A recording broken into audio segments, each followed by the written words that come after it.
Yeah. Yeah. Yeah.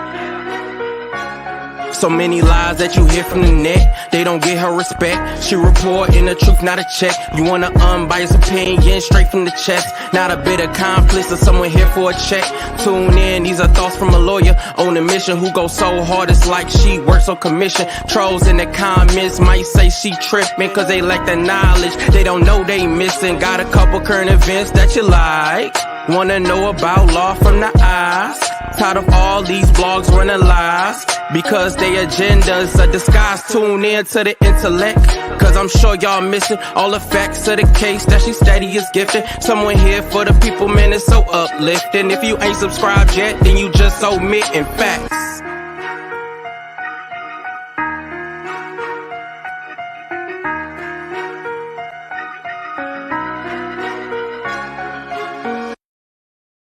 Hello, everyone. It is Pam Esquire, also known as Your Law Intellect. Good afternoon. I hope you guys are doing well on this Monday. You guys know what to do as you come in. Make sure that you hit the like button. If you're new over here and you just happen to scroll on and see my name and you decided to click on and watch the video, I'm going to ask that you would be so kind as to hit that subscribe button. We are growing over here and we're only growing because of you guys. So we discussed a lot of topics over here from the neighborhood to Hollywood, and we've been talking about Trump for the last week or so, and we're not going to veer away from that anytime soon because he has 4 cases, and we've been focusing on the Georgia case. And we also have a lawsuit that was filed, which I think is going to be the start of other lawsuits and set the precedent to be filed in other courts related to whether Trump even has the right, pursuant to the 14th Amendment, which I put on my wall, what the 14th Amendment, Section 3 provides, whether Trump even qualifies to be on the ballot. And there is one tax attorney out of Florida, out of all the places, Florida, who has challenged Donald Trump's ability to be on the ballot. And we are going to go over that lawsuit. We also have been talking about Harrison Floyd. The last few videos we've done on Harrison Floyd, he is the Black man who is one of the indicted co-defendants in the Donald Trump Georgia RICO case. And we've been covering him extensively. Well, I have an update on him as well as some filings that were filed today.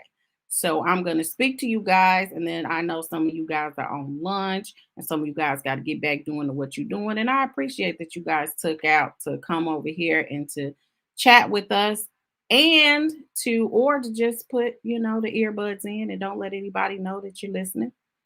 But let me speak to a few of you guys. Devanir, thank you so much as always. Sharon, Linda, Carmel, Kimmy, VS Speaks. Hey, Cupcakes. Cupcakes was on vacation. Cupcakes was not on her post. She was on FMLA over here on the platform. But we welcome you back, sis. We welcome you back. Angela, Andrea, hey, yeah. The woman he chose. You better get you better. That's a statement right there. Was you telling somebody something? The woman he chose. Is there a story behind that name? Because I listened to the story. We can talk about it in the members section. And speaking of the members only, you guys, please do me a favor and go join our membership. I would like to do more chit chats on things that aren't that kind of loosely related to legal, but we can talk about anything over there in the member section. So go ahead. It's in the description box if anybody is interested. Yalisha, hey. Miss Baez, hey. Jean Inspire, hey. MS Bynum, Butchie's wife. Dev is on here. He done joined us again. Look, good morning, St. James. Good to see you. Good to see you. Good to see you guys.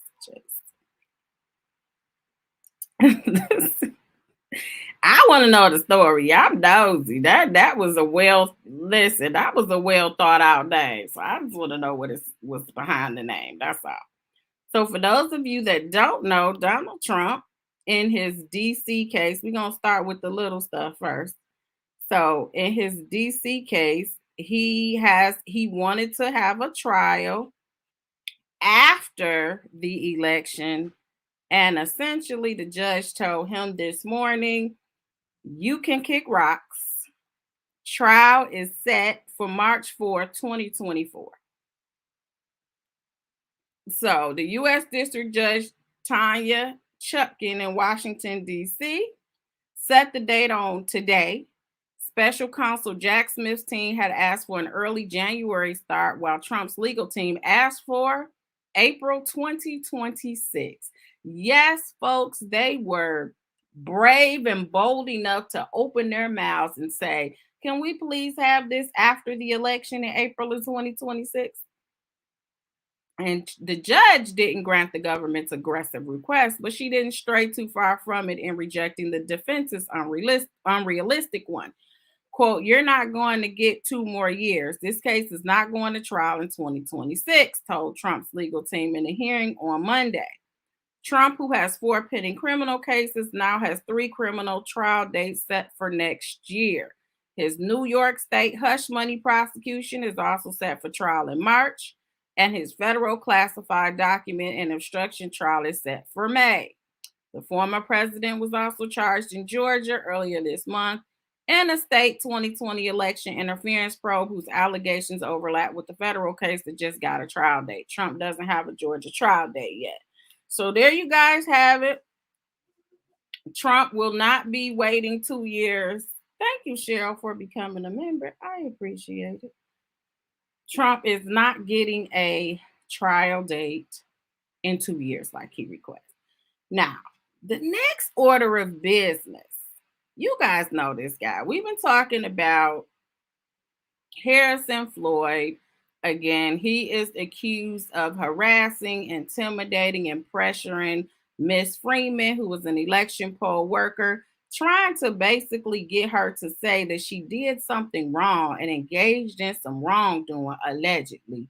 So that when she testified in front of the committee, she basically would be helping Trump's whole narrative of that there were some type of election issues, some election fraud. And so he, along with Trevion Cuddy and Pastor Lee, them 3, they all are accused of coming together and trying to get this lady, Miss Freeman, again to testify falsely and then claiming they can protect her. So they tried to make it seem like, oh, there's evidence and there's proof that you did some type of fraud allegedly, and we're trying here to help you. So we went over the video and we saw all of that. So we ain't got to go through that again.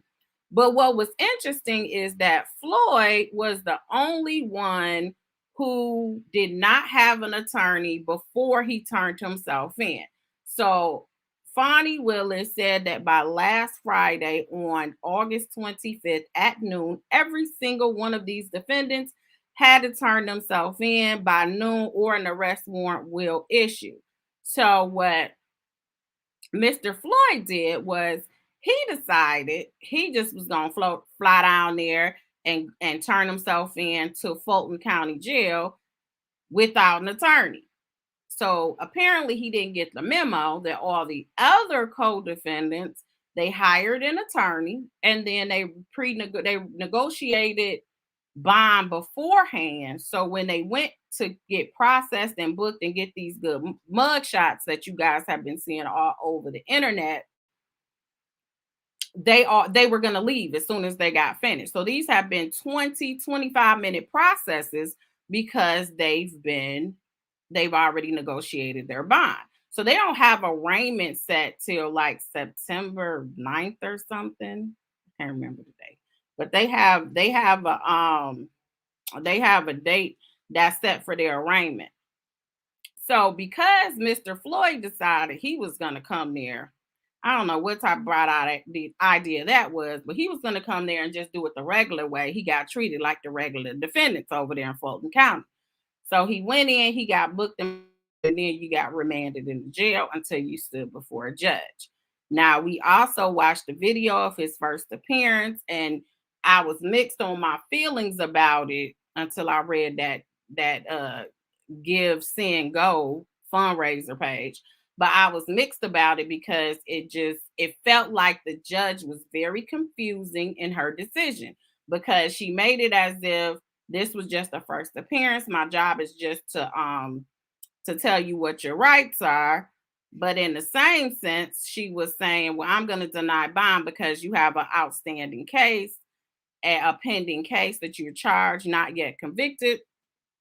So I think you're a flight risk, which I think she should have just not even mentioned if she didn't have the authority. And that's what we've been going back in the chat. If you guys go over there to the chat, to the community wall, because some people were like, well, I feel like he should have just got remanded.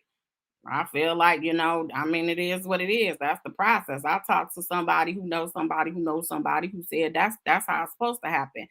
I can see if that's how it's supposed to happen because it's a first appearance and this judge doesn't have authority. But in my opinion, she gave the look that she could and she chose not to. And that's what my problem was. So then we looked to see a fundraiser that was initiated to help Mr. Floyd, who basically told the judge, I applied for public defender assistance. They told me that I didn't qualify because he probably made too much money. And they told him no. And he said he couldn't afford an attorney or put his family in this financial strain because he has a daughter and he has a wife.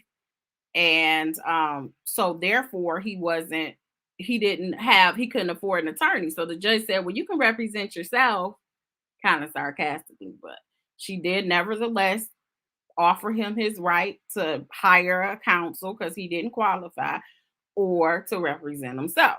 So then we looked at this whole Give Send Go GoFundMe, and we just were like, what? And as you guys see, the goal was 200,000, and it's up raised to $265,100. So clearly, yeah. Then we went further over here and we read his entire little soliloquy here, and we felt like he was a tad bit or a lot of bit disrespectful to Madam DA Fonnie Willis. So this was the update. I'm gonna reread it. Harrison is very grateful for all of your overwhelming support. Yesterday at Harrison's initial hearing, where no lawyer was present, the judge denied bond because she said he was a flight risk. We do not believe the judge was correct because Harrison voluntarily traveled from Maryland to Georgia to turn himself in. We will be filing pleadings on Monday to rectify this situation in front of the assigned judge, Judge Scott McAfee. Unfortunately, this caused us to revise our initial estimate of costs, and we have increased our budget accordingly.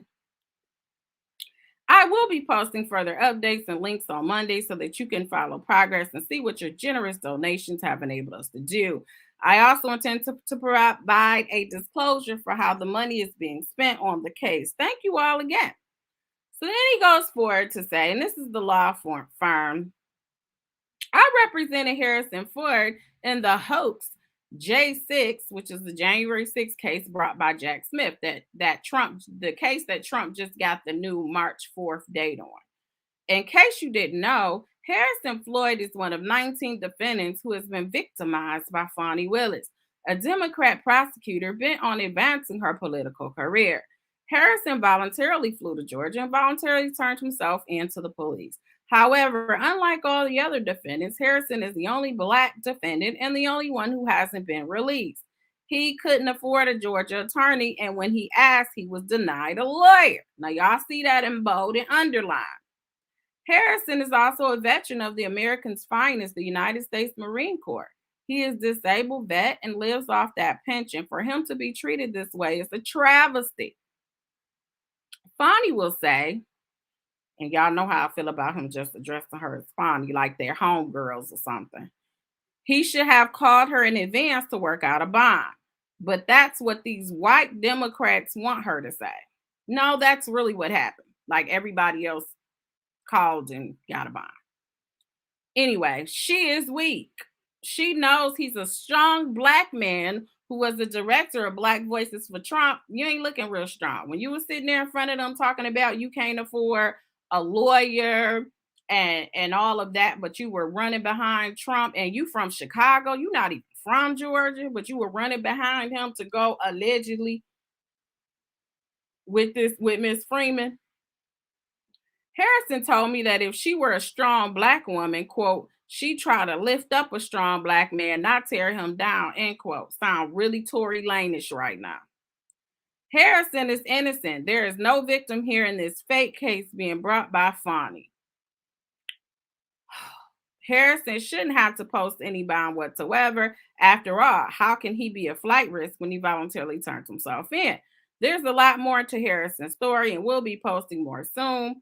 Harrison does not have the resources to hire an attorney to fight a case such as this. That's what he said in the hearing. Please help in any amount that you can to assist in his legal defense and get him out on bond. His wife and 2-year-old daughter are very worried about him at the moment and want him home.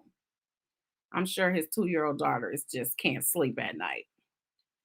By the way, any other Harrison Floyd fund on Gibson Go is not official and may be fraudulent. We are part of Harrison's legal team in the Jack Smith J6 investigation, but we are coordinating counsel in Georgia. I can guarantee these funds will go to help him with this bond and his legal defense in Georgia. So then it has updates. We have a bond motion filed for Harrison. We should be able to obtain a date for a hearing when the court opens on Monday morning. We will get him out. Stay tuned. Well, I looked on the docket and there was a bond motion that absolutely was filed. However, that bond motion was not filed by nobody from that law firm. Okay? Not a one.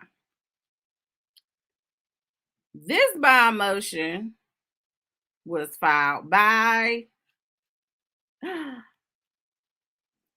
drum roll please, Georgia Public Defender Council. So I was trying to understand how the Georgia Public Defender Council ended up filing this, but y'all got $260,000 in the GoFundMe. Somebody help me out.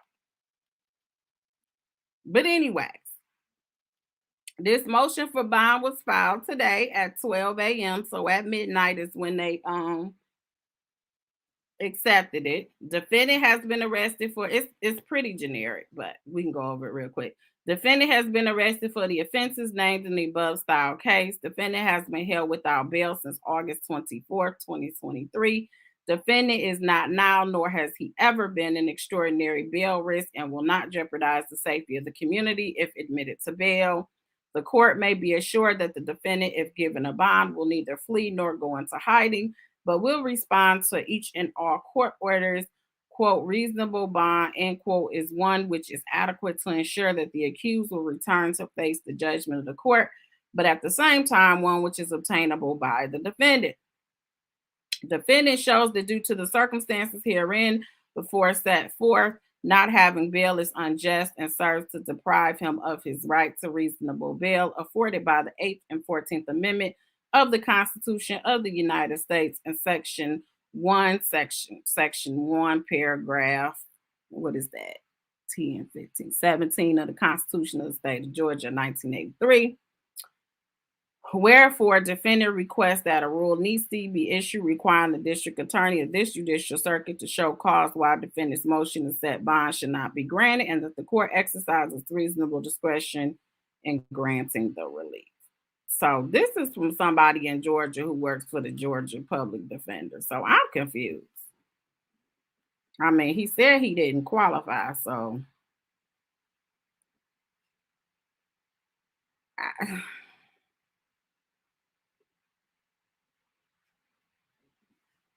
anyway.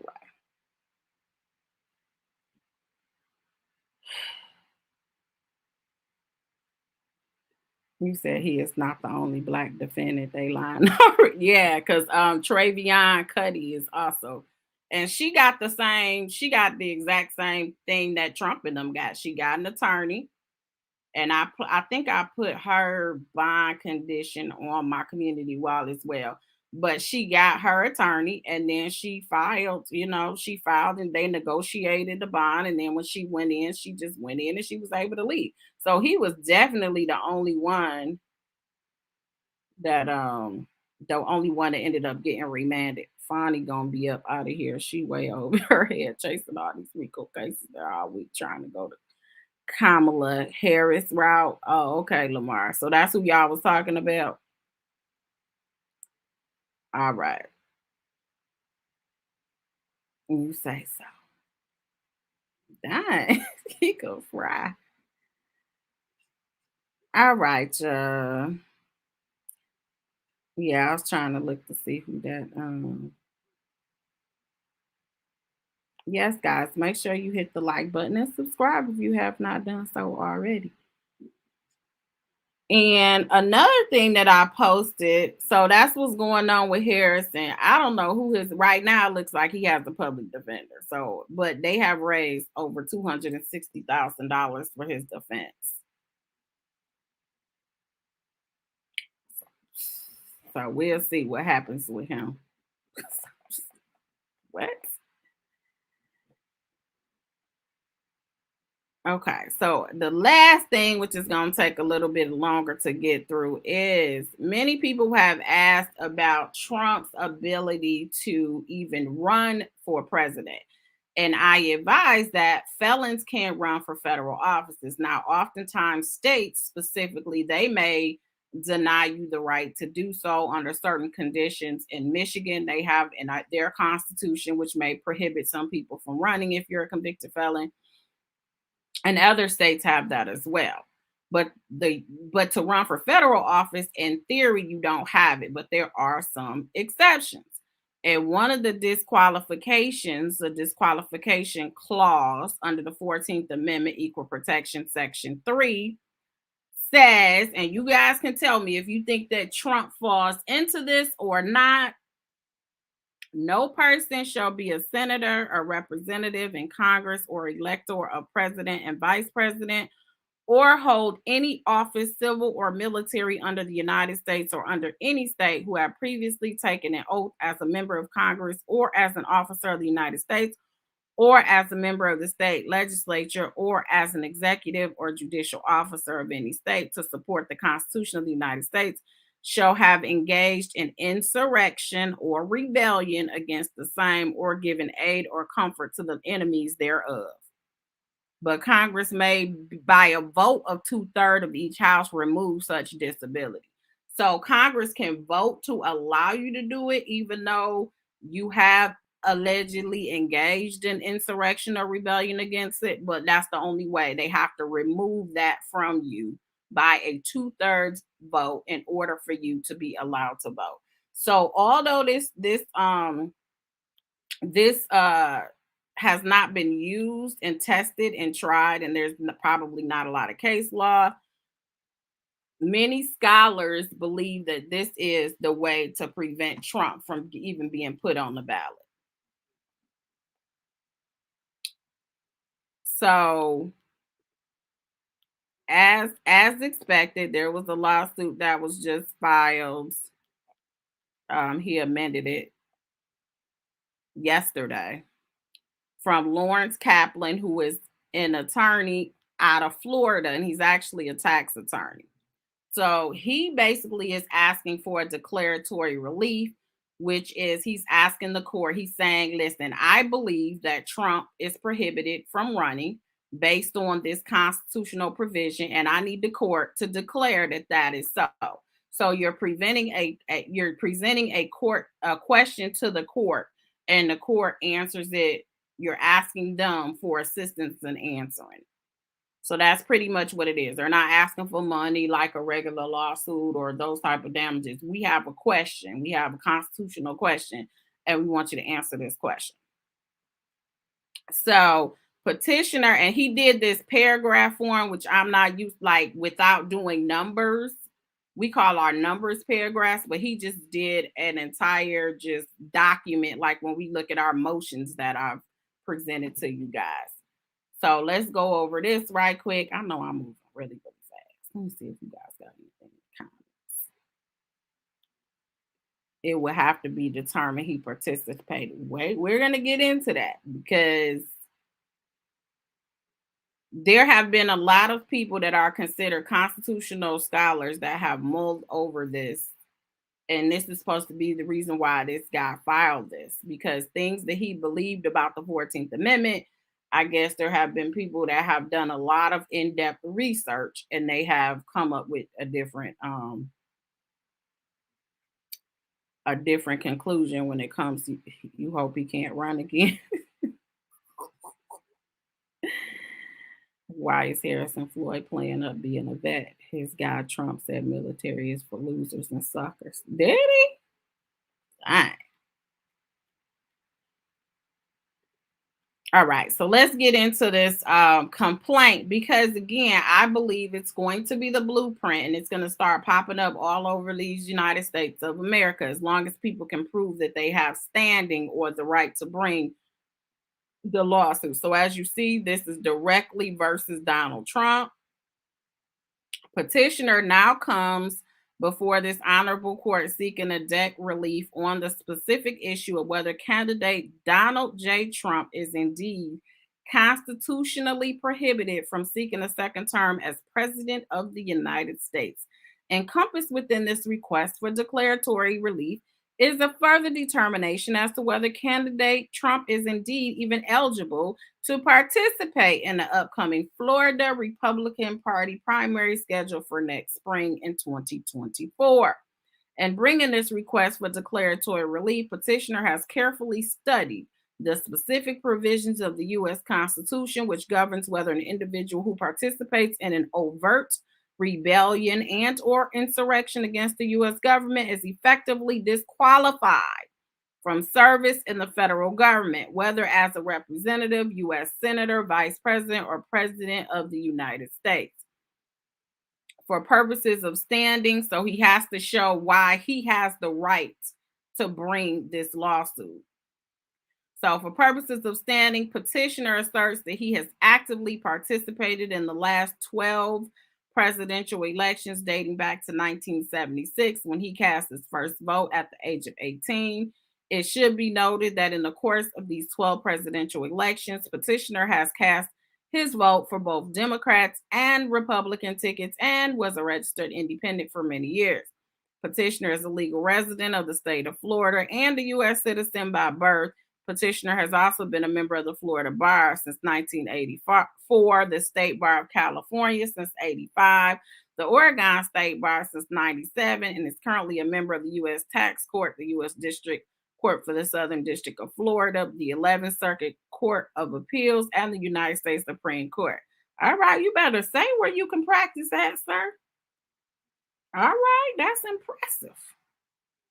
Petitioner has never been sanctioned or suspended by any court. He said, check my credentials, Google me. I have not been sanctioned or suspended. Petitioner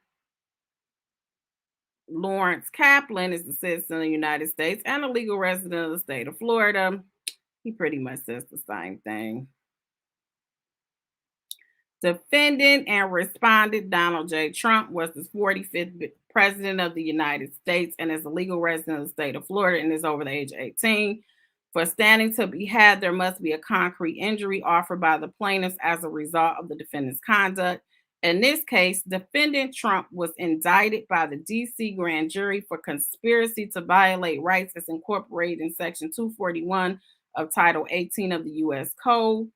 Further, Trump was indicted for corrupt obstruction of an official proceeding and conspiracy to commit the same crime. Both of these crimes are provisions of Section 1512, and any convictions under that statute is punishable by up to 20 years in prison. Whew. That's a long time, Trump. I'd be sweating. Indeed, in light of this indictment, plaintiff would suffer serious harm if Trump were allowed to again run for presidency and possibly prevail in that effort. He was like, no, the way it's looking, because Trump is still the front runner by several points on the Republican ticket. Secondly, there must be a showing of actual or imminent harm, which is clearly met by the mere fact that the Republican primary season will be upon us in a matter of months. And it is incumbent on the courts to determine whether Trump is indeed now ineligible to run for federal office. Individual voters have the right to know whether their votes will actually count or whether they should instead cast their votes for a candidate who will be eligible to run for the office sought. Next, there must be a showing of causation, i.e., that the individual whose right to run for federal office has triggered the possible disqualification as is set forth in Section 3 of the 14th Amendment. Finally, there must be a showing that the court has the power to resolve the issue before it, i.e., that it has the legal authority to disqualify the candidate for being involved in an insurrection or abject interference with the electoral process and has violated the constitutional oath of office. There can be little doubt that this court indeed maintains authority. So then he goes on with the facts. See, that's why I wish this was kind of broken up a little bit better. But I mean, he said he did tax law. So let me see.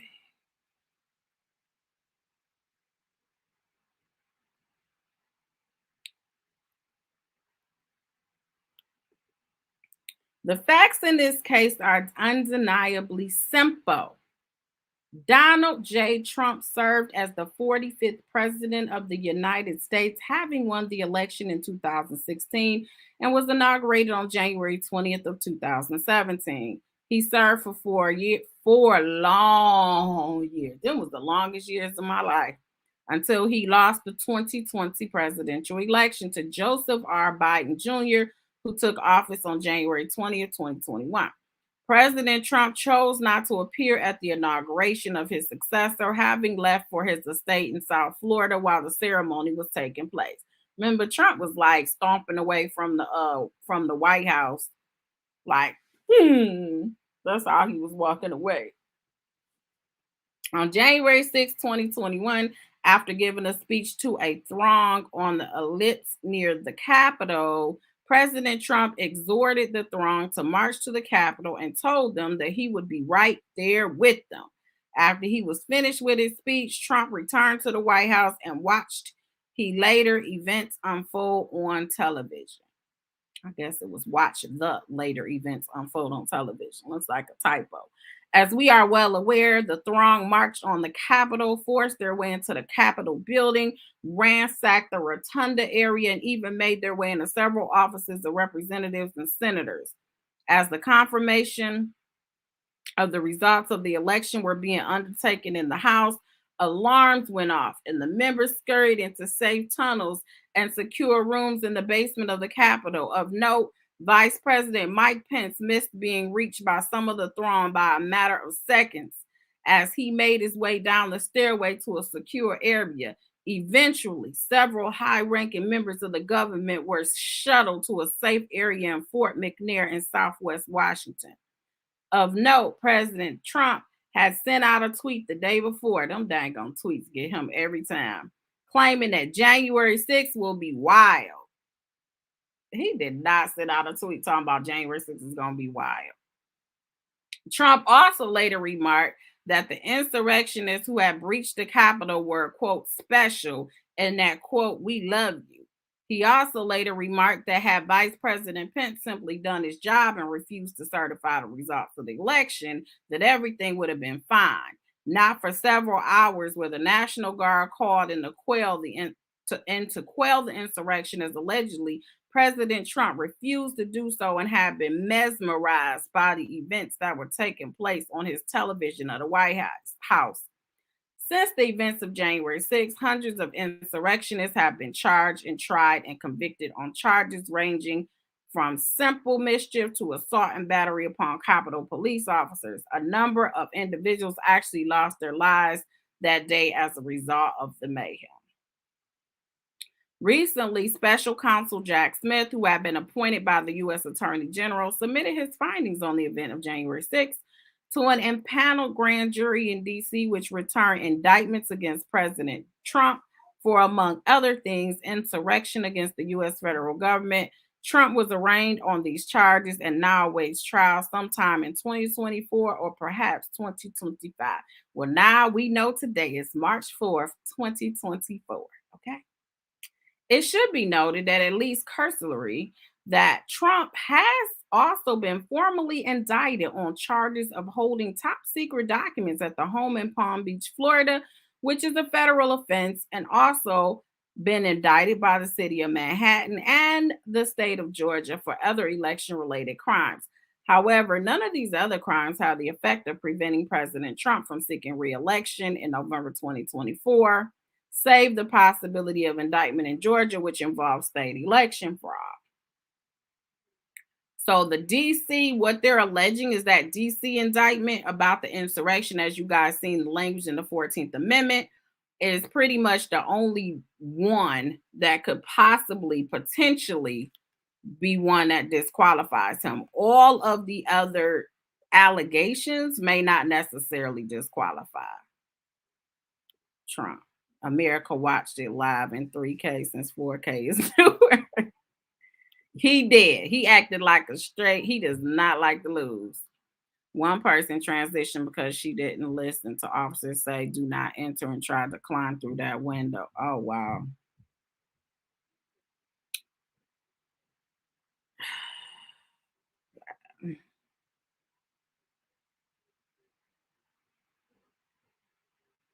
What is Lamar talking about?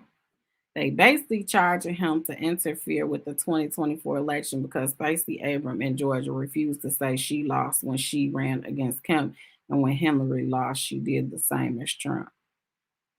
Nobody has acted like Trump. That's a whole lie. Nobody has gone this far as Trump. I don't care who. Now, not being, it's nothing in the Constitution that says you got to congratulate somebody. You have to do any of that. It's political etiquette that you're supposed to do that. But the problem with Trump is he was literally allegedly caught on tape saying find 11,000 more votes in Georgia. When did Stacey Abrams do that?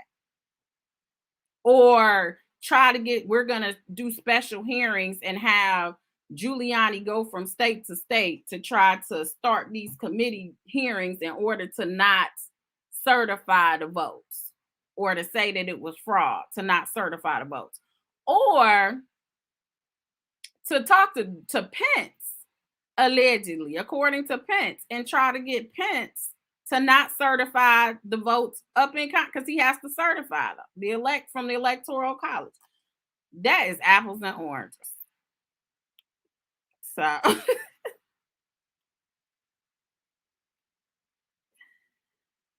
you said, I think Lamar is in the wrong chat. Yeah, I don't know. Help me out, because I don't know what you're talking about. You got me confused.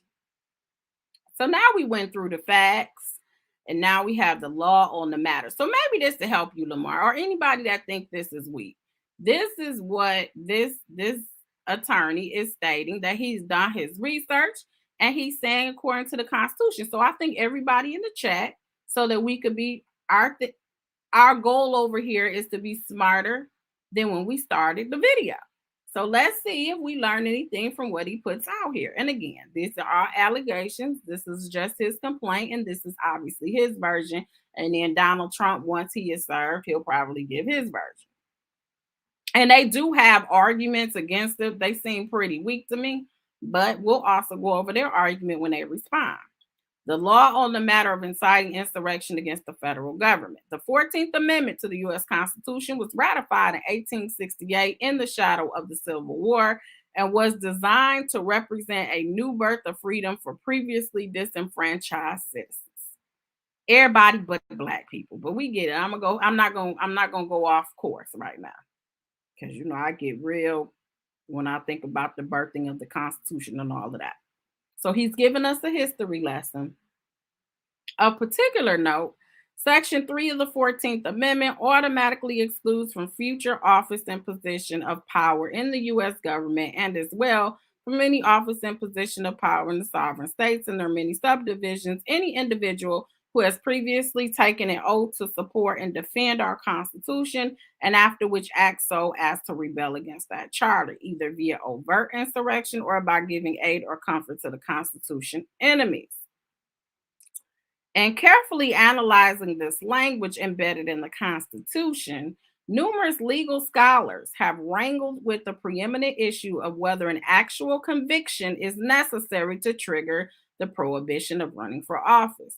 This so called disqualification clause has been determined to operate completely independently of any pending criminal proceedings and also independent of any impeachment proceedings or congressional legislation. So, according to his research, he's saying you don't even have to be convicted, you don't even have to be charged. You just have to commit the alleged act and it be proven that you committed that act.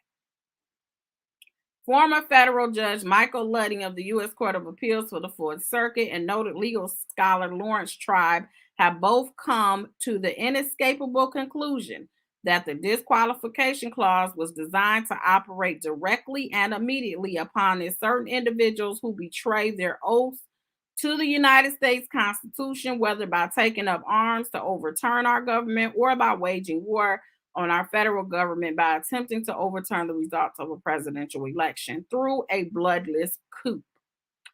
President Trump's efforts, both in Washington as well as in Georgia and perhaps other states, as well as the consequential assault on the U.S. Capitol, put Trump at the center of disqualification clause, and as a result of which make him ineligible to ever serve in federal office again.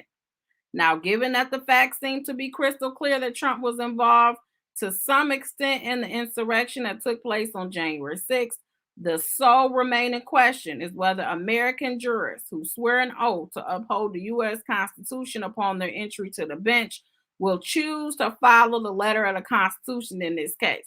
So he's saying it looked clear to me. It looks clear to all of the other scholars out here. It looks clear to, from what I've seen, the Constitution, the plain letter of the Constitution, the black and white letter of the Constitution, the four corners within the Constitution, without adding or taking away, is very specific, according to him, that Trump violated this statute. So the only issue is whether you, as the judge, are going to read it plain as it is and apply it to the facts and say, we agree, this is exactly what the Constitution says. Of particular note,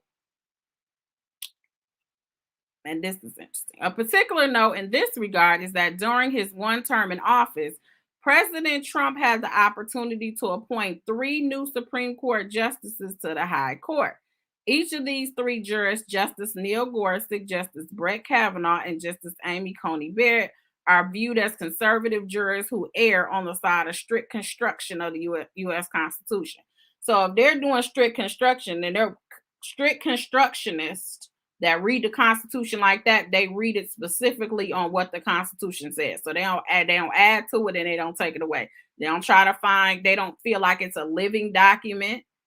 You know how people say that as time evolves, then that should evolve as well. They feel like the Constitution should be strictly construed the way it says. If it says it in black and white, that's what it should be.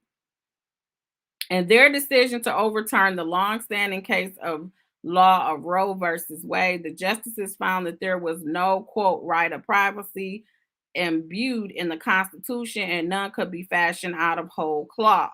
Whether the most difficult decision that the court is forced to make, such as whether a woman has the inherent right to abort her unborn child, is one that must be decided by looking at a very strict construction of the Constitution as our founding fathers saw fit to provide.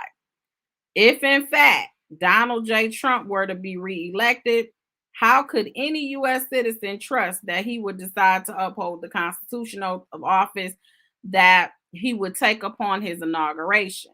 Last December, former President Trump posted on Truth Social his determined view that the last presidential election in 2022 was massive fraud, one that allows for termination of all rules, regulation, and articles, even those found in the Constitution. These words are simply chilling and substantiate the need to fully employ the guardrails which were put into place when the 14th Amendment was enacted back in 1868. I cannot believe the 14th Amendment was enacted that long ago. But we ain't get like equal. Let me not go there. Okay, let's go forward. Furthermore, there is now recent legal precedent for the application of the language. So apparently, this has been something that has come before the courts recently. Hunter Biden, yeah, I could cover him.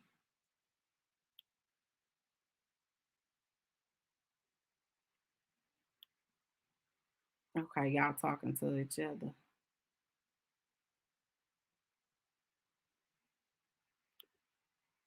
And how in Black neighborhoods obstacles were created that made it challenging for them to vote. And Abrams spoke out about the office that was in charge of the election, which was Kemp.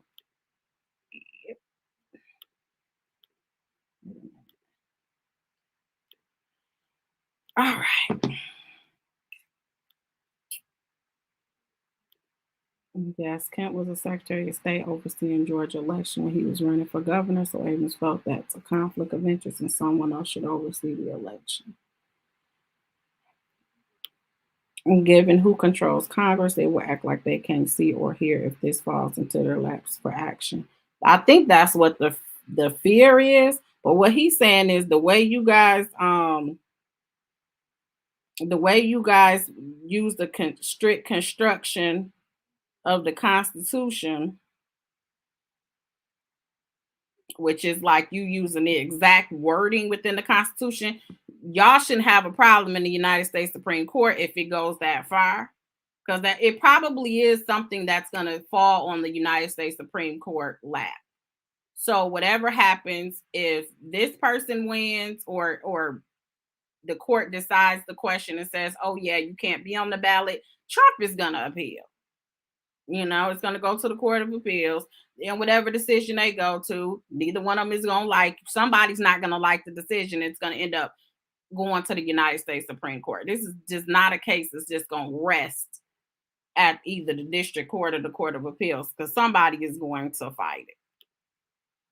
So we're going to go forward to talk about someone who actually was recently disqualified to run under the 14th Amendment. So there is some recent precedent because of the January 6th insurrection. I think this information is the most telling, and I think it's the strongest because of how it's been applied. So, furthermore, there's now recent legal precedent for the application of the language of Section 3 of the 14th Amendment in order to bar an individual who has been accused of insurrection from holding state office. In the case of State of New Mexico versus Coy Griffin, which was decided by the State of New Mexico First Judicial District Court, it was determined that Coy Griffin, a participant in the attack of the U.S. Capitol on January 6, 2021, was effectively barred from serving as Otero County Commissioner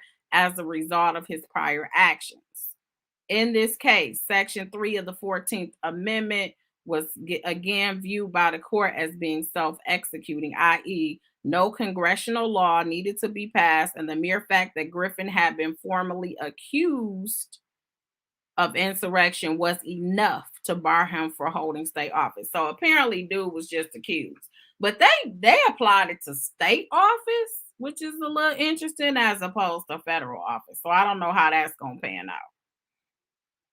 Interestingly enough, Section 3 of the 14th, and wait a minute, let me go back.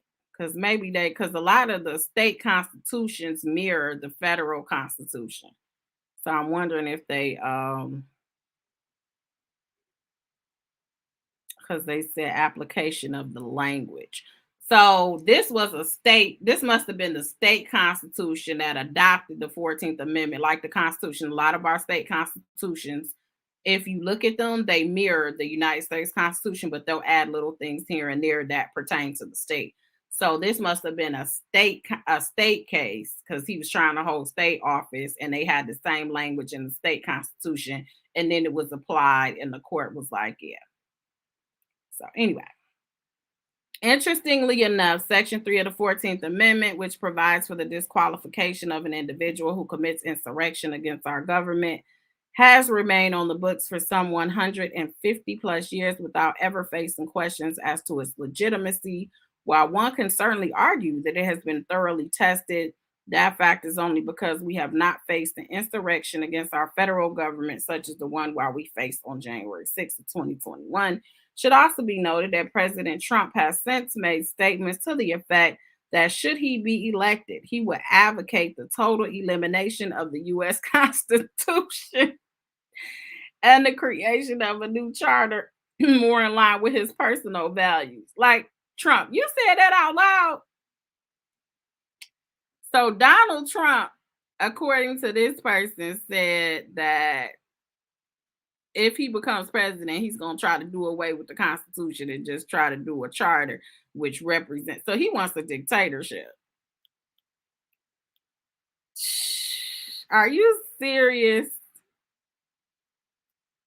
He just say anything. You said it mentioned state, yeah. But you apply state law to state cases. That's why I said that. It may be the state constitution. I'm not sure if it was or not, but typically you do apply state laws to state cases. You apply the federal. So, like if I was doing a state type case, then I use the state statute, state case law. But when I go to federal court, unless that specific issue, they apply the cities or the state of which that federal court stands. You usually try to find federal cases, whatever you're fighting. But I got you. Thank you so much for the information. He wanted to do away with term limits for presidency. I could not believe so. I was not listening to everything that he was saying clearly because I cannot believe he said that out loud. The 14th Amendment was promulgated and subsequently ratified in the context of post-Civil War America when, even after losing the Civil War, Southern states were sending men to Congress who had held prominent roles in the Confederacy and supported acts of insurrection against the U.S. Any number of top legal scholars, including but not limited to Judge Ludding and Lawrence Tribe, conclude that Section 3 requires absolutely no legislation, criminal conviction, or other judicial action to enforce its command. In legal terms, Section 3 is completely self-executing. They conclude that disqualification subject to Section 3 does not constitute a punishment or a deprivation of any liberty or right, as much as one who fails to satisfy the constitutional qualification does not have an absolute right to serve in public office, much less the presidency. Lastly, the scholars conclude that Section 3 is expansive and all-encompassing is what it regards as insurrection or rebellion against the constitutional order of the United States. What would be interesting, though, if for instance, the courts do rule that Donald Trump has a right to hold a public office, that right there is going to cause a lot of state case law to overturn, because that would overturn any state law, because federal law trumps on the supremacy clause. It trumps state law, like it can't conflict. So if they rule that Donald Trump has a right to be the president, and that's a liberty that he has, or a right in the Constitution, and you can't take that away from him, then that would apply to the states as well, for those states that don't allow you to be a convicted felon and run for office statewide. So that can have like a domino effect because they pretty much ruled before, I think, that there's no absolute right for you to be a public official. But anyways, I digress. There can be little doubt in view of former President Trump's statement prior to January 6th, along with his exhortations to the assembled throng on the ellipse on January 6, 2021, that he fully supported the rebellion against the congressional attempt to certify the election. Indeed, Trump stated that the cries by the throng to, quote, hang Mike Pence were justified because Pence did not have the guts to agree to refuse to certify the electoral votes would have previously been cast in the 50 states. Taken along these same lines, had it been conclusively proven that Barack Obama had not been born in Hawaii, but rather outside of the US, the Constitution would have conclusively barred him from seeking the presidency. Why you gotta bring Barack? What he gotta do with this? They always find a way to bring Barack Obama in something. What? And petitioner is convinced that there would have been no wiggle room to allow him to escape the constitutional requirement. Furthermore, had President Trump merely been thought by many individuals to have engaged in insurrection against the federal government, that would not have been enough to trigger Section 3 of the 14th Amendment. However, the mere fact that he has been formally indicted for various felonies, including insurrection, corrupt obstruction of a federal proceeding, and conspiracy against the federal government, mandates that Section 3 of the 14th Amendment now be triggered. The bottom line here is that President Trump both engaged in an insurrection and also gave aid and comfort to other individuals, such as the Proud Boys and Oath Keepers, who are engaging in such action within the clear meaning of those terms as defined in Section 3 of the 14th Amendment. Assuming that the public record to date is accurate, and we have no evidence to the contrary, Trump is no longer eligible to seek the office of the President of the United States or the office of any other state of the Union. Trump has legally forfeited that right as a result of his specific actions, which have led to his indictment on several charges after thorough investigation by the special counsel. As such, this court, having the innate power to rule as to the tenets of the U.S. Constitution, is abjectly required to find that Donald J. Trump's actions with respect to the January 6th uprising, and specifically the fact he has been indicted for said acts, have effectively disqualified him from seeking the office of the President of the United States and effectively barred him from participation in the Florida Republican primary for president next spring. While petitioner fully understands that his seeking this declaratory judgment places great pressure on the jurors who will be tasked with hearing this case, that the law is abundantly clear as to the issues at bar, is entirely self-executing in nature, and that if the jurors are ready to follow the specific language of the U.S. Constitution, in this regard, the decision would be a relatively easy one to make. And he concludes with his prayer for relief. Wherefore, petitioner respectfully asks this honorable court to enter a declaratory judgment such that Donald J. Trump is barred from seeking the office of President of the United States, and further is barred from participating in the Republican presidential primary in Florida in the spring of 2024.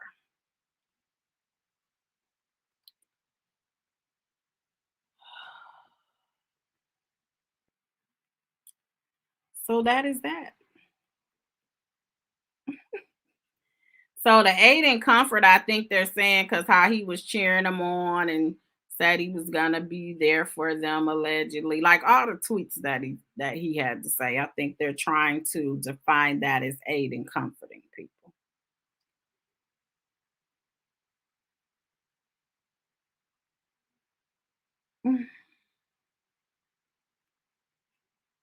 I'm definitely interested in how far this goes. He definitely has presented a thorough argument.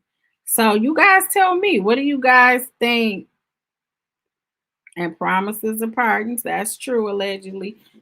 Do you, now that you guys have heard the 14, everybody wasn't the best government student in high school, but now that you guys have heard his 14th Amendment argument and you've seen the actual language in the United States Constitution, how many believe that he has a pretty good argument?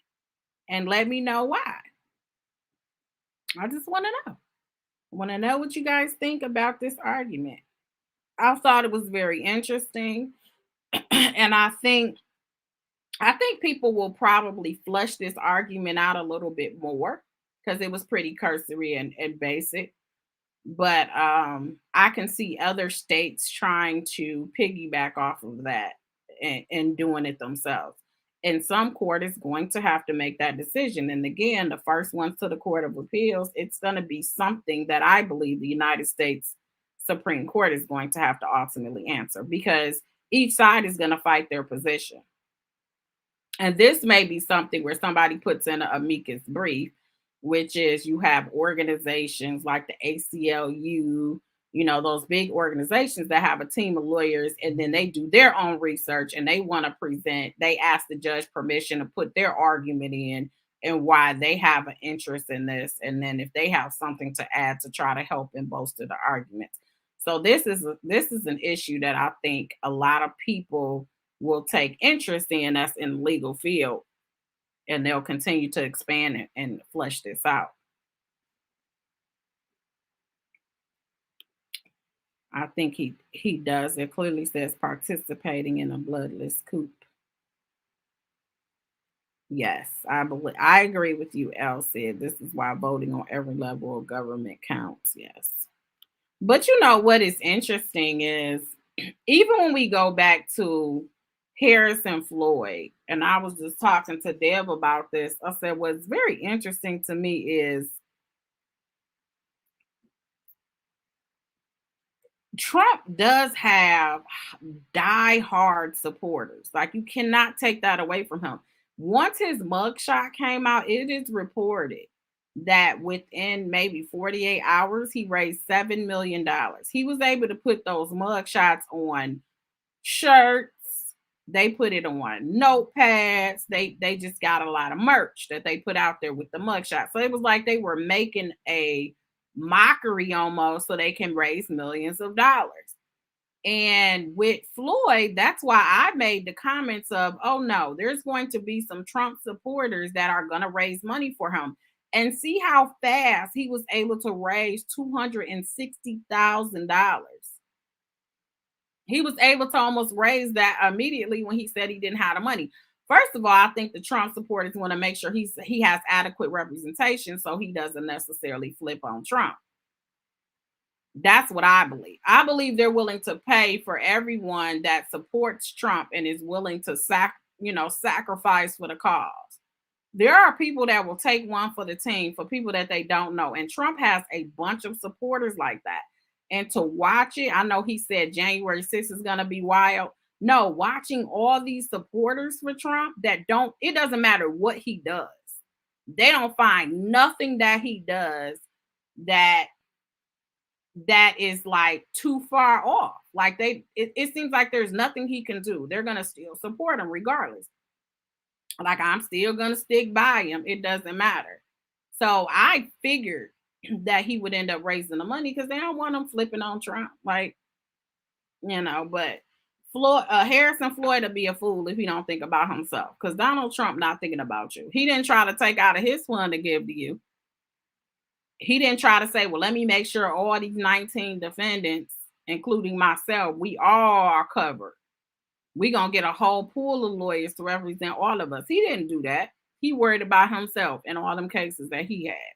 And now Mr. Floyd got to worry about his, how he's going to pay his mortgage and all of that. He's telling the judge he can't afford it. It's nuts. This is reminiscent of the Tea Party takeover on super speed. Yeah. What do you think about felons prohibited from voting? Could this, if given a negative ruling, overturn various state laws that prohibit felons from voting if felons can receive votes? If they're considered as their right, I think they should be able to vote. If you serve your time in the point of punishment, we have the ex post facto, which is also within the Constitution, where they're not supposed to retroactively repunish you. So to me, a lot of this stuff, in my opinion, it retroactively repunishes you. If you go to prison and you serve your time or you do your probation, you've done your time. So why are you able to repunish me by taking away my rights? So what the state argues and what the federal government has upheld is that you don't have a right to a lot of this stuff. You don't have a right to sit on a jury because there's some places if you're a convicted felon, you can't sit on a jury. So your jury rights are taken away. Your you can't vote, like you said. You can't become, in some states, you can't become in public office. I have a problem with that. I feel like, and this is just me, everybody might not feel that way, but I feel like if I'm a voter, I want to vote who I want to. I don't want you to limit who I can. Because, say, for instance, there's somebody that did something, they committed a crime at 21. They've done their time. They've been a productive citizen. 20 years later, they have a family, they've paid their taxes, they've done all of that, and they want to run. And you say, no, you can't run because you did something at 21. I just think it's unfair. I think it's up to them to convince me that they have changed and that they are what benefits our community. I think that I should have that choice. You're stripping that choice for me on who I want. So I do have a problem with that. But all the government does is they argue that it's not you don't have a liberty or you don't have a right within the Constitution to some of these things. And that's how they take the rights away.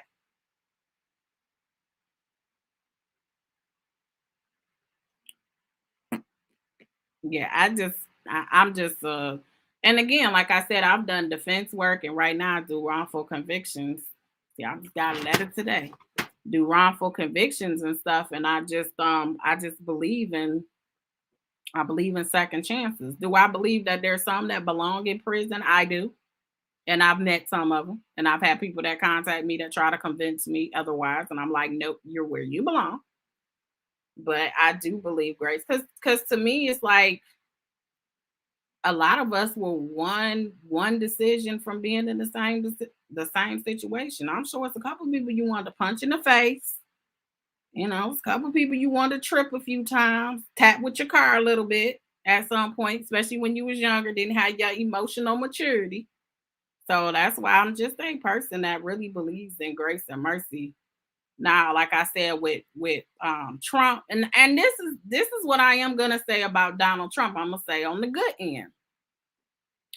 Trump, when it came to criminal reform, as long as you came to him, he wasn't scared about what the political look is.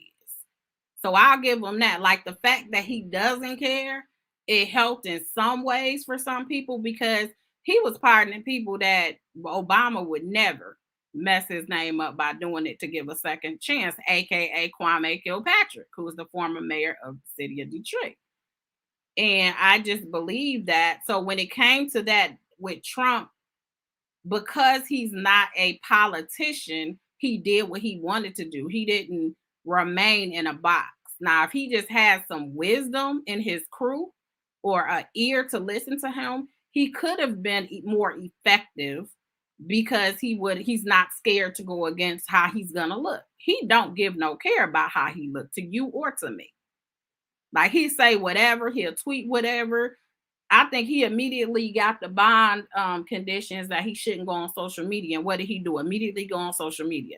He doesn't care, but it's dangerous too because he doesn't care. That's why I said it's kind of like a catch-22. But I have to acknowledge some of the second chances he gave people, some of the reform that he did participate in. Remember, Kim Kardashian came up there to the White House, to the Oval Office, and was able to talk to him about her quest in getting some wrongfully convicted people out. He got the one lady, what is her name? The first one that came up there.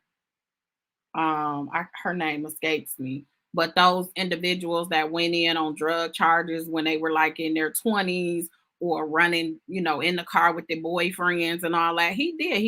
He wasn't scared of that. As long as you came and you had access to him, he didn't have a problem doing that. So I give him his props on that. I give him props where props is due. But otherwise, he was just too wild. If he had some type of discipline, man. Alice Johnson. Yeah, that's the name. That's the name. Y'all know who I'm talking about. Linda said, Florida Governor DeSantis has several people arrested who have served their time and were told they were eligible to vote after voting. They were arrested. What? Wow, Linda, I didn't hear about DeSantis. DeSantis do a lot of questionable things. He makes a lot of questionable decisions. But yeah, that's real five. Like, dang, that's what we doing.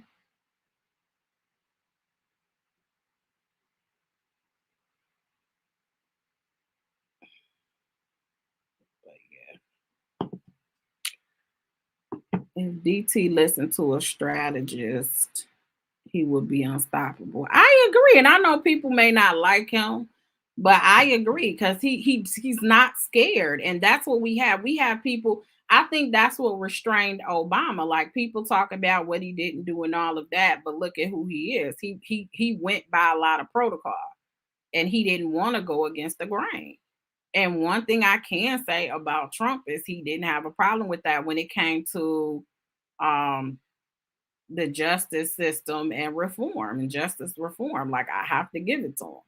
Like I said, if he had some type of something, like you had somebody in your ear, like in the biblical days, how they had prophets or whatever they had, that they had advisors, he just does not. He has a bunch of yes people that were around him. That's why they all indicted at the same time. That is the worst thing that you can have is people that just will watch you go jump off of a bridge and know you can't swim and won't tell you that's not a good idea or why don't you take this life jacket. Like he just had a bunch of people that were just happy to be in the building. They were just happy to be in that number with him.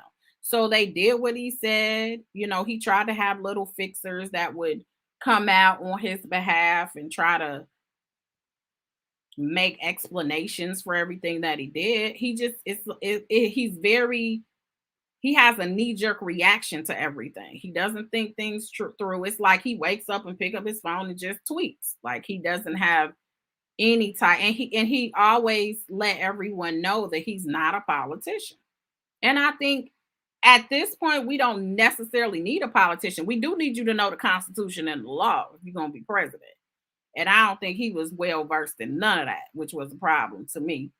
But I think that if you get somebody that's not like a lifetime politician, then we could really get stuff done that helps the community and that helps, helps the public. You said he's a politician now, huh? Linda said he never pays. He left Atlantic City in debt after his bank. He filed that bankruptcy thing. Donald Trump was filing bankruptcy.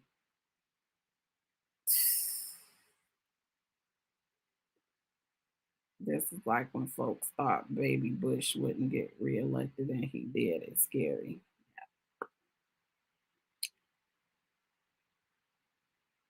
Yeah, and that's the real problem. He's not going to listen. If he was, he probably never really had. He probably, like when he said his father gave him, he started out and he did all this, like he's a self made millionaire. Oh, my father gave me a small loan of $1 million. When did that become a small loan, sir? That is not a small loan. What are you talking about? So he's always had this um privilege about him. And I think it just walks with him and it's walked through with him all through life. And he's gotten away with a lot of stuff. Him and Giuliani. And that's why a lot of this stuff the is coming back at them now.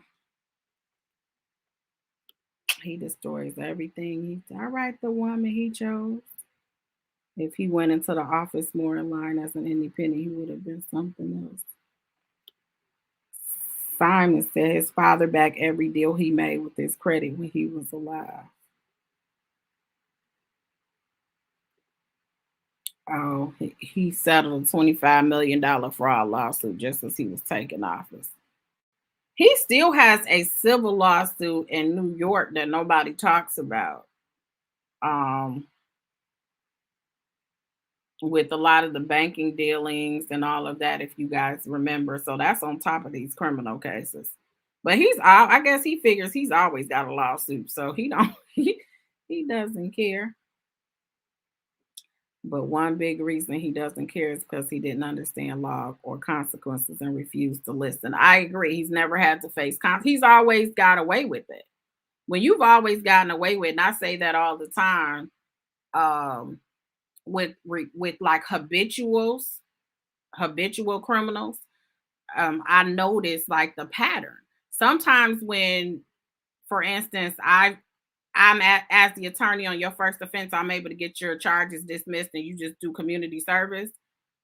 Oftentimes they come back because they really get in their mind, I beat it before, I can beat it again. So let me try it. Or maybe I'll do it this way because I got caught and I'm gonna be smarter this time. So yes, I agree. When you don't face consequences and never have to, then you feel like that's always gonna be your plight. MS Bynum said he's really like a child who has been devoured of consequences. Schomburg says Trump's strategy is putting him ahead of DeSantis by 40 percentage points.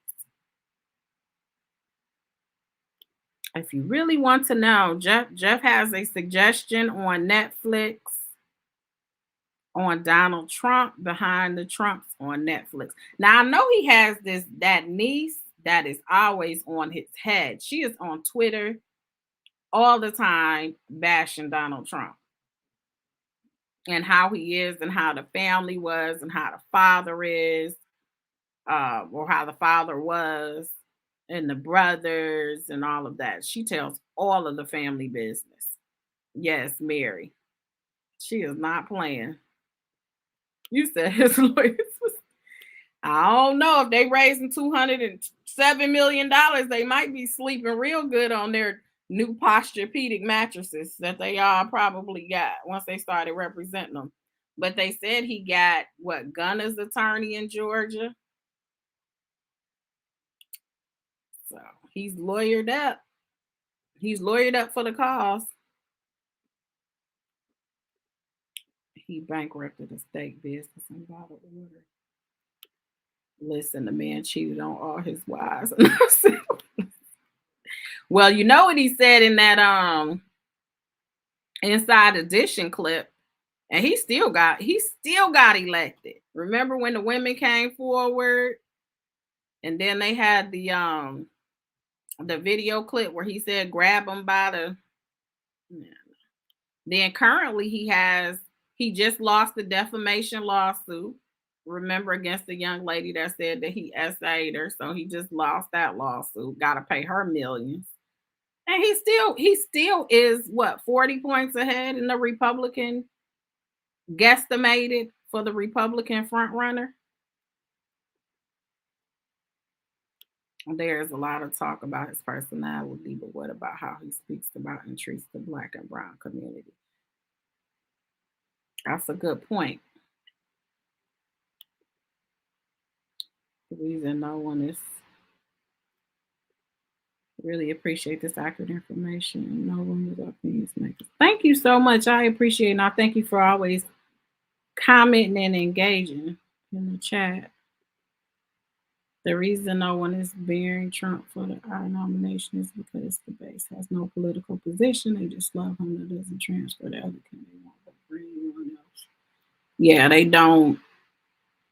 don't like anyone. Like, who really likes Pence? Because we kind of still connect. The Republican Party, the Trump voters are not going to vote for it. Well, the Trump supporters are not going to vote for Pence because they feel like Pence could have stopped all of this by just not certifying the election. So they're mad at Pence. So that puts him behind. Then it took a lot of the Republicans a long time before they denounced what Trump was saying. Like, they were standing by him for a while until they wanted to run themselves. And now all of a sudden, a lot of them are denouncing them in these debates. I didn't even watch the debate. That's how much I care. And honestly, I like Joe Biden. He all right, but he gets on my nerves too. And he has a history as well. And we're not even going to act like he doesn't. So, I mean, I think I appreciate what Biden has done to try to help with the student loans. I just look to see what you do that benefits me and my community. And I think he's done okay, but I'm not like I wouldn't be going to the polls all ecstatic like I was with Barack Obama. And I'm not gonna lie, I just voted for Barack Obama because he was black. I'm gonna be honest. If some of y'all in the chat to be honest, y'all be honest too. I went there. I remember having my son. My oldest son was younger then, and I remember taking him to the polls. And a lot of attorneys, black attorneys, had little parties. And we went there and we both took pictures of us putting the ballot in to voting for the first black president.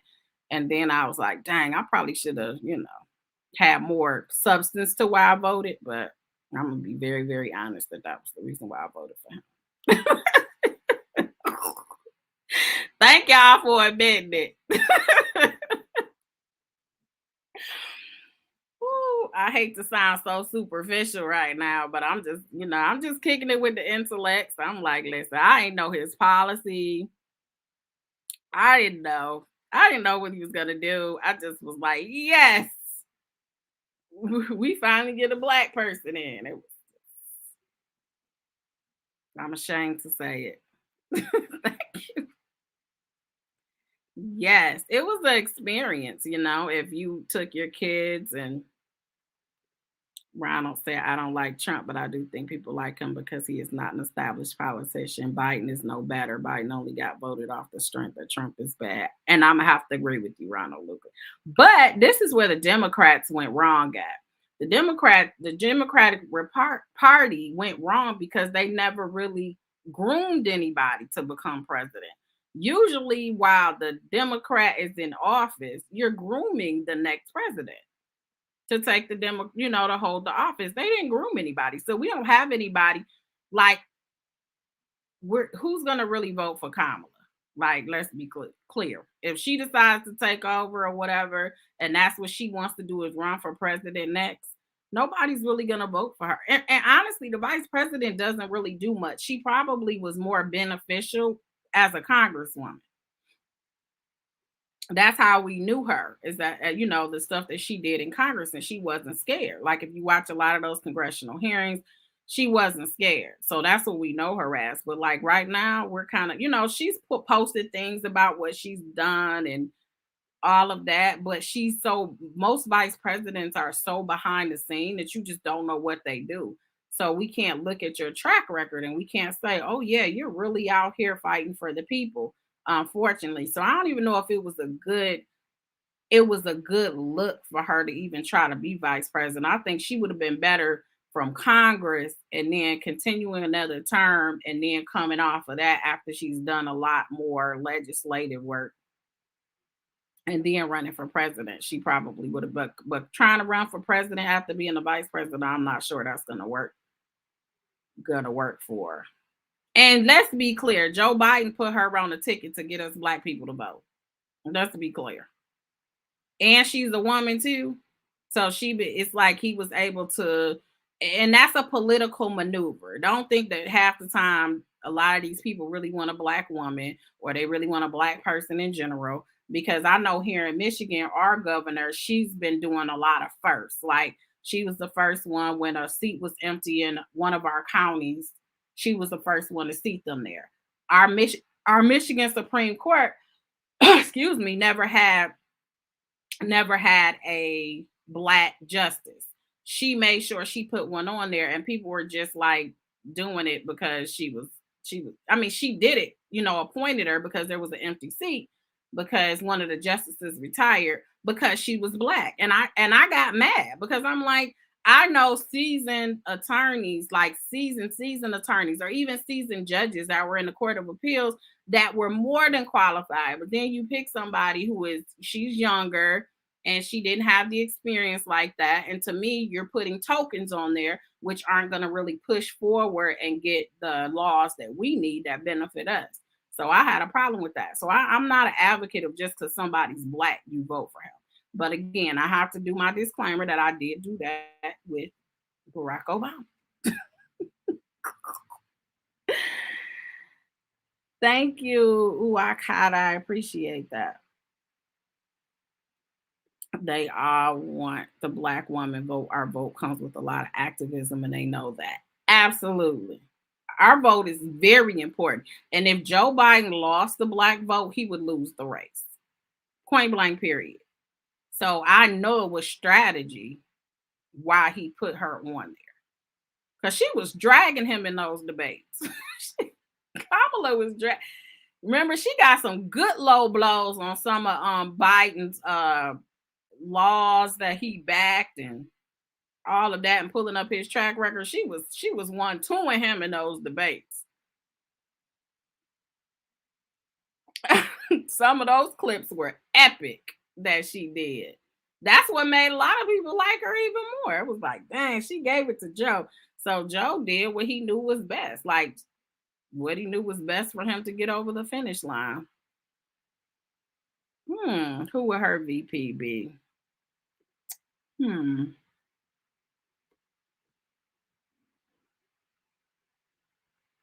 I don't know. She probably would pick a man. I don't think she would pick another woman. That's a good question, though. Yeah, no, I agree. I agree, Samantha. She definitely is, but she's not. If you're not looking for somebody, if it makes sense, you don't see them, is what I'm saying. So she's doing a lot. Like I said, she posts a lot of things because she gets the word that people are saying, what is Kamala doing? So she, Madam VP, I had to put a handle on her name too. But she definitely has done so, and I'm sure some of the decisions that President Biden has made has because she was in his ear.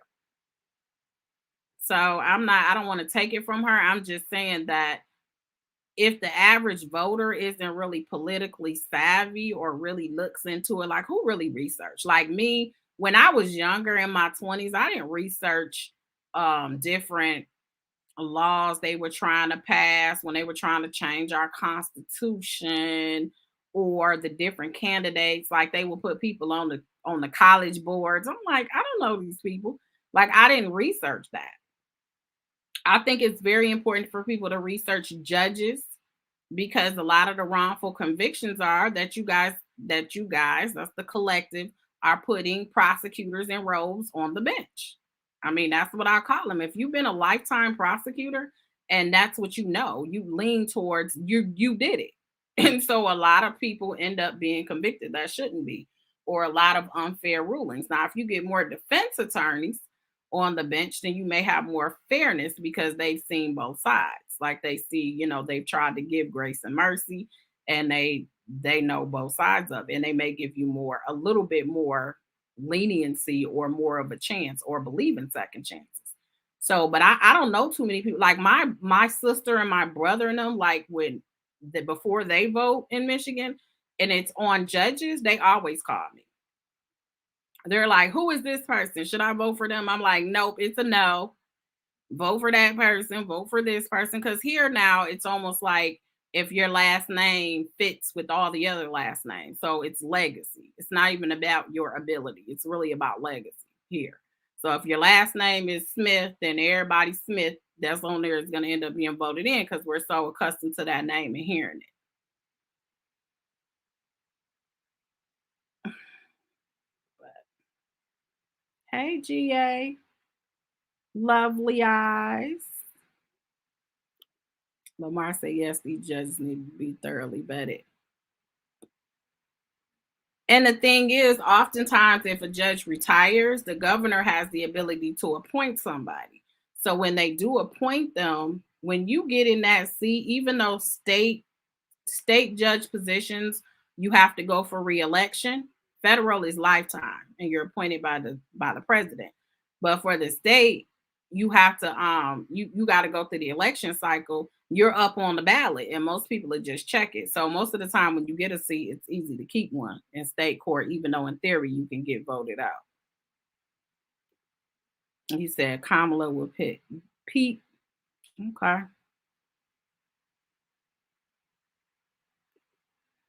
And he still picked Jamie Rasky. Michelle, you talking about Michelle Obama? Because she she made it real clear. She probably could have ran and been president. To be honest, I think Joe needs to lose because it may show the other Dems to stop taking our votes for granted. Okay. I respect your opinion. Let's see. I'm enjoying this intellectual conversation. You know, everybody don't care about politics like that. She went to Florida about what DeSantis was saying about the elimination of Black history. First of all, again, and I saw somebody post that that's exactly what white privilege is when Black history is considered an elective. That shouldn't even be an elective anyway. It should just be a part of your doggone book. Like what? You can't eliminate that. How do you even make that a special? And I haven't really read into what DeSantis's plan was because people are telling me that it's not what's being portrayed specifically, but I haven't really read it. So I'm gonna have to be honest, I can't really talk about his plan with any real wisdom. I am no lawyer or constitutional scholar, but I firmly believe in researching candidates to include judges. I even have a copy of the Constitution. Hey, that's what I'm talking. Maybe you should be. Sure, we need more people that are well learned. And I used to carry my Constitution. I used to carry a little book of the Constitution and a little book of the rules of evidence in my purse before I was a lawyer. Because I didn't go to law school till I was 30. But yeah, I used to carry it in my purse too. That might be your first sign. It's never too late. Yes, I agree with that. Another issue is the Supreme Court is running but wild because they know nobody can. That's a whole nother lie. Absolutely, I agree with you. Because all of these people getting gifts and financial contributions, and the Supreme Court is supposed to be non-political. So people that's been in front of the court, they homeboys with people that been in front of them, and they've ruled on their cases. Just yeah, and they keep saying they're going to come up with some type of a handbook or some type of a professional responsibility like everybody else has, but apparently they haven't done that yet. It sounded like it sounded good in theory. The Florida governor don't have to worry. All his ex-wives in Florida won't vote for him, given he signed the bill. They will lose their alimony, even though many have it in courtrooms. He taking away alimony too? Dang, DeSantis. So he got in office and just decided to run him up too. Yeah, Clarence Thomas is fooling. I said Thurgood Marshall probably rolling over, flipping, cartwheeling, doing somersaults and everything in his grave. That was supposed to be the person that replaced him. Horrible. DeSantis tried to say that slavery gave people job skills that could be used later. Let me take DeSantis on my plantation or something. Give me my 40 acres and a mule, and we'll take them on my plantation. And I want to test your theory, DeSantis. I want to see how skilled you get working and picking cotton in the heat. Tell me how it works out for you. You said, did I graduate in a year? Sure. Better compliment me, girl. Nah. I graduated in 3 years and I've been practicing for 12, 13, over 10 years. I've been practicing. But thank you so much for the compliment. I would love to have that lie. The most dangerous thing in America is the Supreme Court because they have no accountability to nobody to answer to. I agree. Trump's base will turn out in the general. Biden's maybe. I agree. That's what I'm scared of. Like, what motivation do people really have to go? Like, we always need motivation. Just like with Biden. Like, I'm gonna vote anyway. Like when I had my daughter, it was during a voting cycle, and I had my friend go get me a ballot. They had never done it before. at our city council to bring it to the hospital. So I was worried about voting while I was in labor. Okay. But everybody doesn't care like that. But a lot of people need motivation. That's why you had such a great turnout when Barack Obama came out, because we were like, oh, somebody that looks like me. And it motivated people to go out. What motivation has Biden done?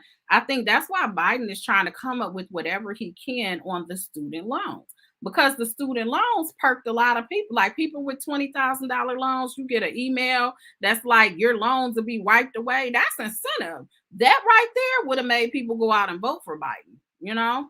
So once that was taken away, now he's trying to come up with all these other income base that he can come up with to try to help people, because he knows how disappointed that made that he wasn't able to do that. Like that was one of the big things that he was able to do. And once that got taken away,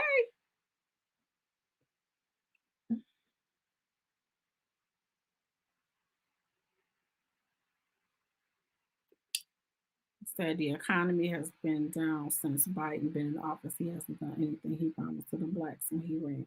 What I will say, Lamar, is my stocks did a lot better with Trump. Now that I will say. I don't know what the system was behind that, because I'm not no real big trader or anything, but I will say that you know, my stocks did a little better. Supreme Court needs to start being held accountable. Don't forget, DeSantis has said when they change the boundaries that Democrats need to become Republicans on, or their votes will not be counted. Florida has always been a sanctified, dirty state. And you know the crazy part is the ideologies of the Democrats and the Republicans has changed over years. Like they've pretty much switched. Republicans used to be what Democrats are now, and Democrats used to be what Republicans are. And DeSantis is doing the most. If he isn't the nominee, he can go back and finish his term. He changed the law. Now, when DeSantis started beefing with Walt Disney World, I'm like, dude, who you not beefing with? How you gonna beef with Mickey? Who beefs with Mickey Mouse? Like, come on. You got them taking you to court. You just doing anything.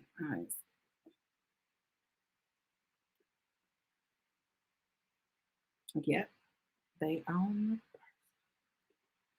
I got that email. Thought Sleepy Joe came through. Got my hopes up.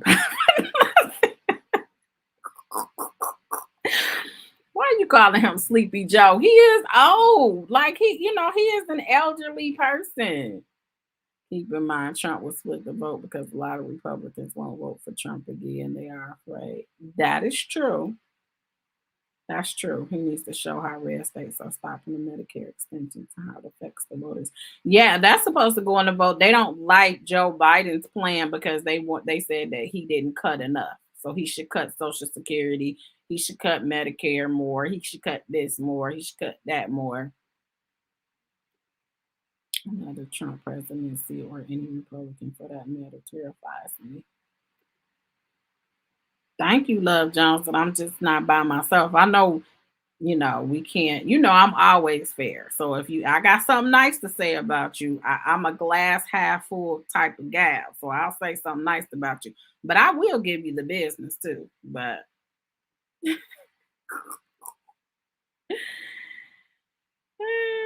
I always vote, but I'm definitely voting because I do not want the alternative, which is a Republican who do not care.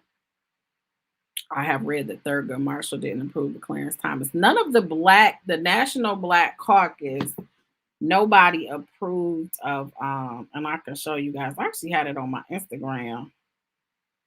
They did not approve of Clarence Thomas. So we had we had Congressman John Conyers Jr., who they showed was in front of the judiciary. I actually had this on my Instagram, but I'm gonna show you guys right now. There is the whole question of stonewalling before this committee. We have the additional issue of the attack on equal employment opportunity and affirmative action. We're dealing here with a nominee who has literally private legal experience. Talking about Clarence Thomas. He has only 12, 16 months on the bench. And the most that we have from his record is about 9 years in the executive branch. And it's on that our statement that we asked to be incorporated and reproduced fully into the record really goes. Thank you. We go to the heart of this matter of his resistance, not only before the congressional committees, but even before courts where he was brought for noncompliance. The General Accounting Office has documented his very critically many of the acts that he has committed that resist the implementation of law and lead us to conclude that we might not be safe with him as a guardian of those laws that seek enforcement derived from the Constitution. I close on this point because many have dwelled on the fact that he is an African American nominee. I'd like to point out to you that if, contrary to the views of the Congressional Black Caucus, the Baptist, the Progressive Baptist Church organizations, the Convention of Baptist Organizations, the NAACP, state black caucuses of elected officials, the labor movement, which includes many African American leaders, if he were to go on the bench, we would preclude any administration from within our lifetime of having an opportunity of considering another African American jurist to this high post. And so we come here to ask you to apply the same standards that we had to apply. This debate has elevated the critical evaluation of blacks in America about how we choose to support our leaders. And it seems to me that we have made this decision without reference to his race. We come to this conclusion independently, and we urge, as a result of our examination of the record, our experiences with him as members of Congress, that you very definitely reject the nomination of Judge Clarence Thomas. Thank you very much, Congress. So he told, and that look, that's who is that? Joe Biden. Joe Biden was up there. That was yeah. So people was warned about Clarence Thomas, but as I was talking about, he was an example of them just wanting to appoint a black person that was going to be on the bench. And yeah, so there's that on Justice Thomas. And then, he went through the whole essay situation with Anita Hill before he was confirmed. You said Clarence Thomas and the GUN laws. So yeah. Yep, I definitely will, Symmetry.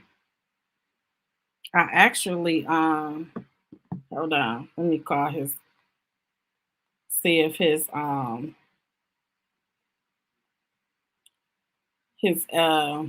widow, Clarence John Conyers Jr. See if she's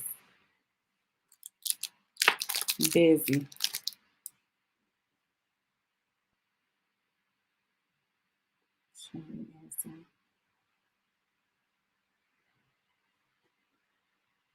She not answering.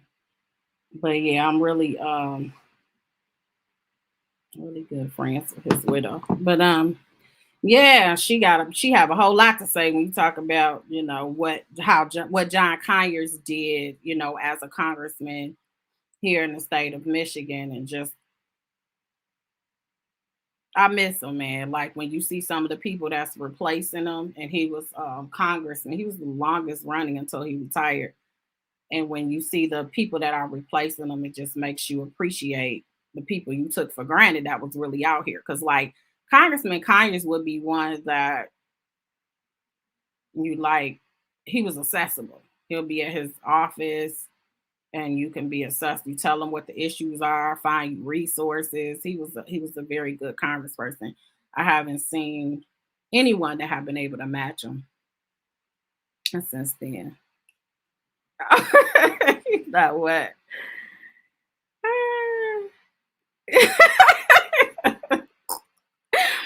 Like, who y'all want to call next? I'm joking. Yeah, I agree. I agree. I'm not a Democrat or Republican, but come 2024, if Trump is the candidate, I'm voting for him like I did in 2016 and 2020. Okay, Lamar. Chad, you'd be surprised at how many people had Alzheimer's. Because if you look at it, a lot of the politicians, they have people around them that does the work. There's a lot of judges that have people around them that do the work. You know, they roll up their sleeves. They're the ones that do the research. So as long as a lot of people have done this so long, they can just go in front of you and they can do the same repeat. That's why they were talking about Feinstein. Remember, they were saying like I guess she got hospitalized, and they were saying that she was supposed to just say yay as far as the votes, and she got up and just started doing a whole speech because they've done this so repetitively, which is scary because it lets you know that they just repeat what they know half the time, that they can repeat it. Like this is their life. This is what they know how to do. So I actually yes, I was. And I actually worked the reason why I went to law school is the first Black Corporation Counsel, Nancy Rowe. I could call her too, but she was my mentor. She was the first Black Corporation Counsel that Coleman A. Young appointed. And they gave her hell. And, you know, they was trying to get Coleman Young. Her house was wiretapped. I mean, everybody around him, they got wiretapped because they were trying to catch Coleman Young. But he immediately took office and just started hiring all type of Black people. Like he was putting everybody, all you saw was faces of Black people, women, men, everybody, you know, when he became mayor. So, and he used to always, because, you know, 8 Mile, people don't know if you're not from here, is the dividing line between Detroit and the suburbs. So that's why 8 Mile is kind of a significant road. And he used to say, like, don't bring that stuff in Detroit. Take that stuff right back over there across 8 Mile. And Coleman Young didn't care. Like, he was, like, there was a situation where he was accused of fathering. A lot of people know there's a Coleman Young Jr. who was up in the state legislature. I think he's still there. I'm not sure. I know he ran for Congress at one time. But Coleman Young, it was a big scandal because he had got this chick pregnant. Now, Coleman Young wasn't married. He had a long-time girlfriend that he had for decades that was running through City Hall like she ran the place, but he never was married. And so he had a chick or whatever that he had gotten pregnant. And he didn't know. He didn't know if it was his. But when the media came to him, he was like, it could be. Like, like he just wasn't, he never, it wasn't like you can catch him because he was trying to say what was politically correct. Like my boy Kwame kind of did.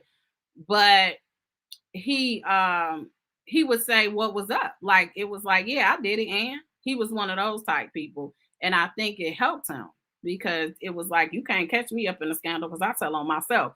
So it turned out, of course, he got the DNA test. The DNA test, it turned out he was the father. And then you just didn't hear anything else. And then once he passed away, his son had a different name. He wasn't a junior or any of that, to my knowledge. And then he changed his name, of course, because it would help you politically to be Coleman Young Jr. And he ended up, you know, running for office. He was on city council for a minute. And then he went up to the state legislature. So, yeah.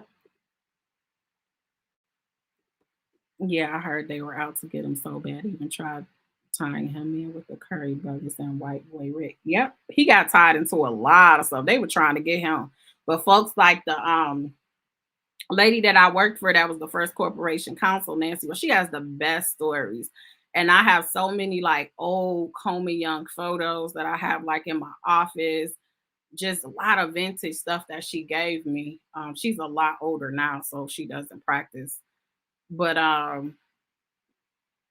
she she told me, she said, Pam, it's nothing like walking in a courtroom and you got wired, they're playing wiretaps of your moments in your house and you don't know that your house is wiretapped. I was like, wow.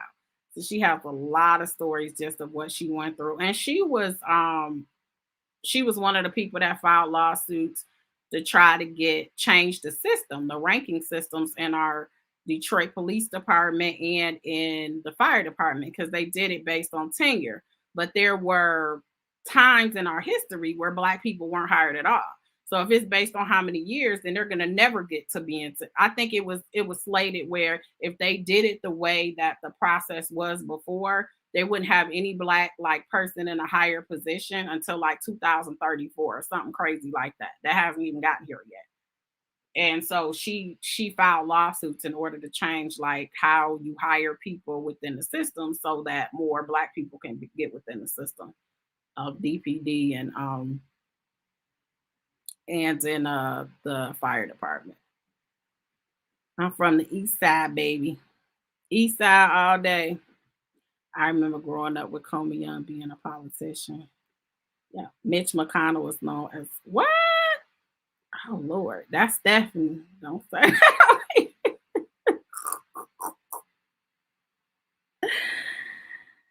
Oh.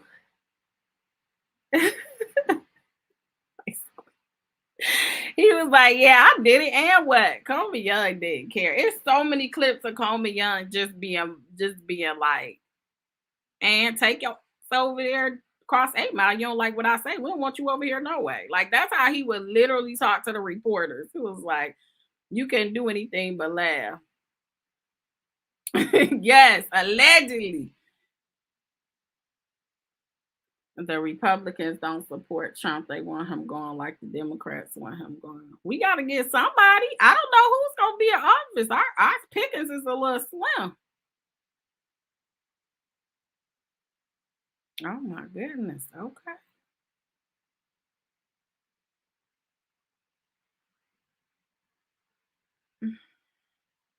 Kind of was a joke.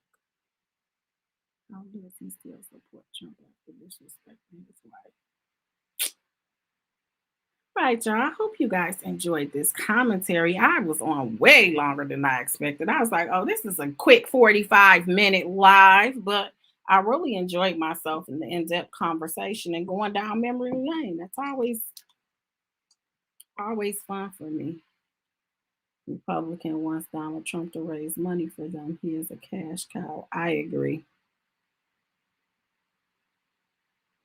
I agree with that. So I'll keep you updated. You guys know I'll post if new motions are out, then I'll put those on the wall. What was interesting is I had court today, and in the courtroom, you guys know I have a that I've done a video on Darius Cooks and his case, and that's here in Michigan. And I was actually in that courtroom today, and they had a hearing that was today that was very interesting. That case is a trip. The Kitchenista filed a lawsuit against Darius Cooks, the Hollands, I think they're husband and wife. I don't know who they are. And Natalie Lawyer Chick. But Natalie Lawyer Chick was dismissed she filed a motion to dismiss, so she was able to get out the case. So yeah, it was very interesting. I might end up doing a video on that. But I don't know. We'll see. Yes, you guys.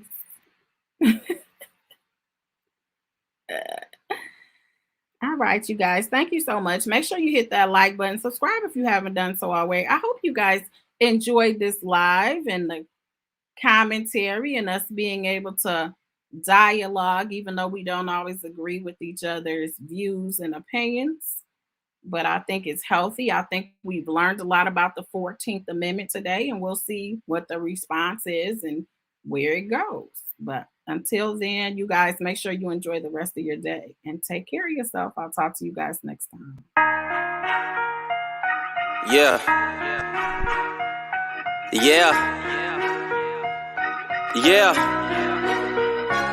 So many lies that you hear from the net, they don't get her respect. She reporting the truth, not a check. You want an unbiased opinion straight from the chest, not a bit of accomplice or someone here for a check.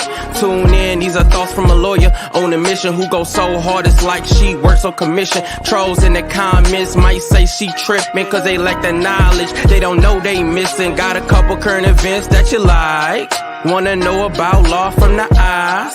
Tired of all these blogs running lies because their agendas are disguised. Tune in to the intellect, cause I'm sure y'all missing all the facts of the case that she steady is gifting. Someone here for the people, man, it's so uplifting. If you ain't subscribed yet, then you just omitting facts.